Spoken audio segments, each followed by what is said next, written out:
تجھ سا کوئی تجھ سا کوئی نہیں، بزم کونین پہلے سجائی گئی، تیری ذات منظر پہ لائی۔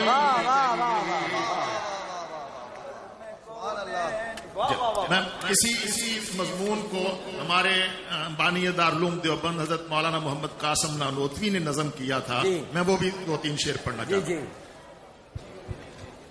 سب سے پہلے مشیت کے انوار سے نقش روئے محمد بنایا گیا، سب سے پہلے مشیت کے انوار سے نقش روئے محمد بنا۔ مولانا محمد قاسم نانوتوی کے بانی تھے، جو ان کا کلام۔ سب سے پہلے مشیت کے انوار سے نقش روئے محمد بنایا گیا، پھر اسی نقش سے لے کے تابانیاں بزم کونوں مکان کو سجایا گیا۔ سب سے پہلے مشیت کے انوار سے نقش روئے محمد بنایا گیا، پھر اسی نقش سے لے کے روشنی، پھر اسی نقش سے لے کے روشنی بزم کونوں مکان کو سجایا گیا۔ وہ محمد بھی، احمد بھی، محمود بھی، وہ محمد بھی، احمد بھی، محمود بھی، بزم اعلیٰ کے کونوں میں مقصود بھی۔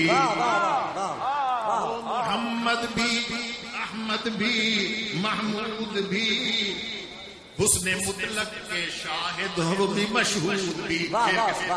وہ محمد بھی، احمد بھی، محمود بھی، حسن مطلق کا شاہد بھی مشہود بھی، علم و حکمت کی منزل بھی مقصود بھی، ظاہراً امیوں میں اٹھایا۔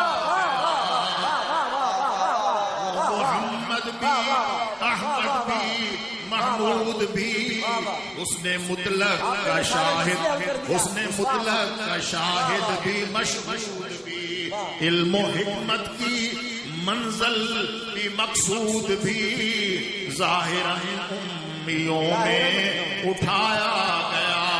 اور کیا مقطع کیا تھا؟ روز محشر کا کیوں ڈر ہو قاسم مجھے، میرا آقا ہے وہ، میرا مولا ہے وہ۔ یہ مقطع روز محشر